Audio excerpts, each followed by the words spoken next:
प्यारे बच्चों, मैं मिश्रा सर आप सबों का आज के इस आर.के. मिश्रा ऑनलाइन क्लासेस में स्वागत करता हूं। आज हम विज्ञान विषय के पार्ट 16 वायु एवं जल प्रदूषण के पहले भाग का अध्ययन करेंगे। तो चलिए बच्चों शुरू करते हैं। आज के इस भाग में हम सीखेंगे कि प्रदूषण क्या है, वायु प्रदूषण के बारे में जानेंगे, वायु प्रदूषण के कारक के बारे में जानेंगे और वायु प्रदूषण से होने वाले नुकसान के बारे में जानेंगे। बच्चों जीवों को जीवन का अस्तित्व बनाए रखने के लिए स्वच्छ जल तथा शुद्ध वायु का होना अति आवश्यक है। क्या आप बता सकते हैं कि चंद्रमा और मंगल पर जीवन क्यों नहीं है? वहां जीवन नहीं होने के अनेक कारणों में एक प्रमुख कारण वायु तथा जल की अनुपस्थिति है। बच्चों अब जानते हैं प्रदूषण क्या है। वायु तथा जल प्रकृति से हमें पर्याप्त मात्रा में प्राप्त होते हैं, परंतु आज कई कारणों से वे प्रदूषित हो रहे हैं।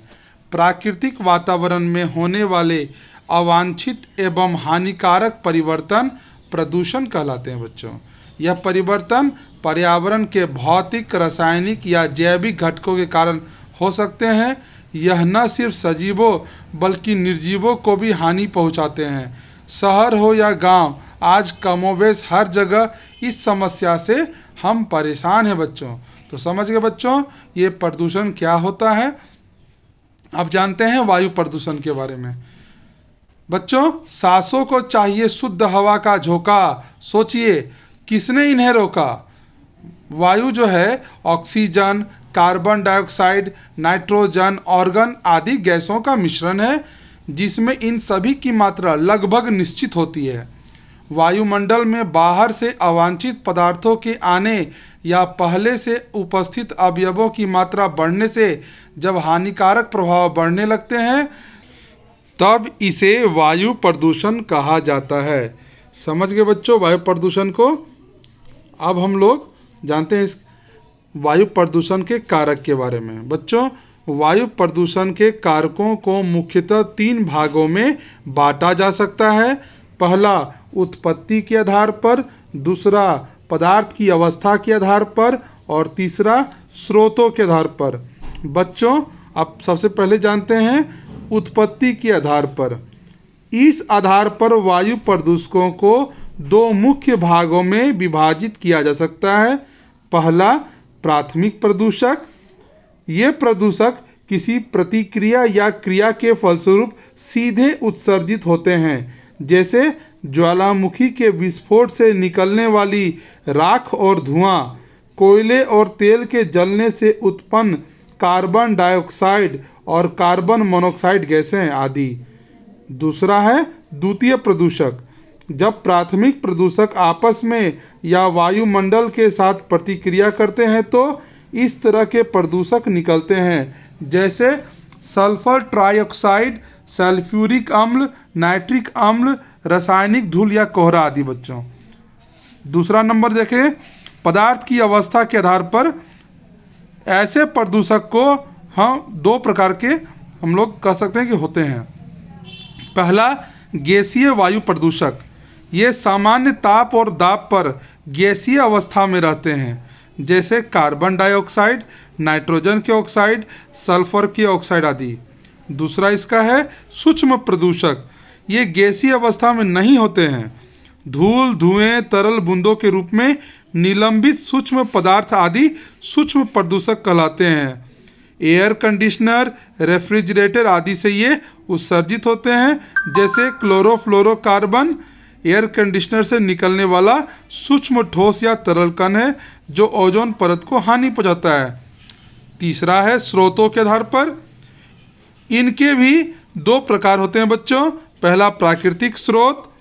प्रकृति में होने वाली असामान्य प्राकृतिक क्रियाओं जैसे ज्वालामुखी विस्फोट, वनों में लगने वाली आग, घूर्णन वायु आदि के द्वारा हानिकारक गैसें वायु में फैल जाती हैं। वायु में उपस्थित पौधों के परागकण, जीवाणु तथा कवक के बीजाणु भी वायु प्रदूषण के प्राकृतिक स्रोत हैं। बच्चों इसका दूसरा है मानव जनित स्रोत।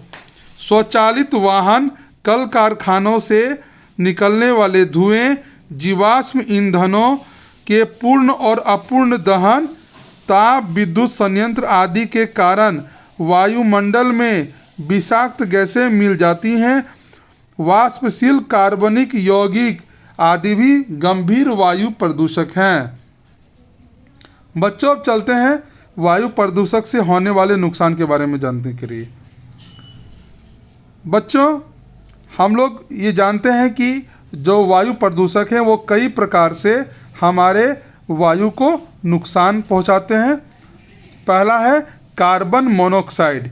यह एक विषैली गैस है जो श्वास के द्वारा शरीर में पहुंचती है।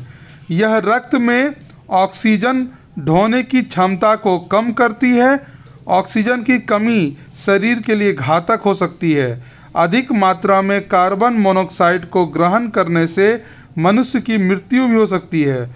इसका दूसरा है कार्बन डाइऑक्साइड। इसकी निरंतर वृद्धि से पौधा घर प्रभाव या विश्व तापन में वृद्धि हो रही है। इसके कारण ध्रुवीय हिमखंडों का पिघलना, समुद्र के जल स्तर में वृद्धि, जलवायु परिवर्तन आदि समस्याएं उत्पन्न हो रही हैं बच्चों। तीसरा है सल्फर के ऑक्साइड। सल्फर डाइऑक्साइड गैस को श्वास में ग्रहण करने से दमा, ब्रोंकाइटिस जैसी बीमारियां होती हैं। यह गैस फेफड़ों को अस्थायी रूप से क्षतिग्रस्त भी कर सकती है। सल्फर के ऑक्साइड्स वायुमंडल में उपस्थित जलवाष्प से मिलकर सल्फर के अम्लों का निर्माण करते हैं। ये वर्षा जल के साथ मिलकर अम्ल वर्षा का रूप ले लेते हैं। अगला है नाइट्रोजन के ऑक्साइड। ये भी वायुमंडल में उपस्थित जलवाष्प के साथ मिलकर नाइट्रोजन के अम्लों का निर्माण करते हैं। ये अम्ल भी वर्षा जल के साथ मिलकर अम्ल वर्षा का रूप ले लेते हैं। नाइट्रोजन मोनोऑक्साइड भी रक्त में ऑक्सीजन वहन की क्षमता को कम कर देता है। इस तरह के ऑक्साइड आँखों में जलन एवं श्वसन संबंधी रोग उत्पन्न करते हैं बच्चों। अगला है धुआं। धुएं में ठोस और तरल दोनों प्रकार के सूक्ष्म कण होते हैं। इसमें कई हानिकारक गैसें भी रहती हैं। जाड़े के दिनों में औद्योगिक क्षेत्रों में धुआं और कोहरा आपस में मिलकर धूम कोहरा का निर्माण करते हैं। इससे दमा, खांसी, गले में घरघराहट महसूस होता है। दृश्यता में कमी आती है जिससे सड़कों पर वाहन दुर्घटना की आशंका बढ़ जाती है बच्चों। अगला है एरोसोल। वायुमंडल में निलंबित सूक्ष्म ठोस या तरल कण के बादल को एरोसोल कहा जाता है। क्लोरोफ्लोरोकार्बन भी एक ऐसा ही एरोसोल है। इसके उत्सर्जक फ्रिज, एयर कंडीशनर तथा एरोसोल हैं बच्चों। ये ओजोन परत को क्षतिग्रस्त कर देते हैं। ओजोन परत के क्षय से मनुष्यों में त्वचा कैंसर, मोतियाबिंद आदि रोग उत्पन्न होते हैं। इससे प्रकाश संश्लेषण की प्रक्रिया भी बुरी तरह प्रभावित होती है। अगला है लेड। पेट्रोल, डीजल, लेड बैटरियां बाल रंगने के उत्पादों में पाया जाता है। यह कैंसर और पाचन संबंधी बीमारियां उत्पन्न कर सकता है बच्चों। तो ये थे वायु प्रदूषक से होने वाले नुकसान। बच्चों, आज का वीडियो अगर आपको ये पसंद आया हो तो मेरे इस चैनल को सब्सक्राइब करें, लाइक करें, बेल आइकन दबाना ना भूलें और कमेंट भी करें बच्चों।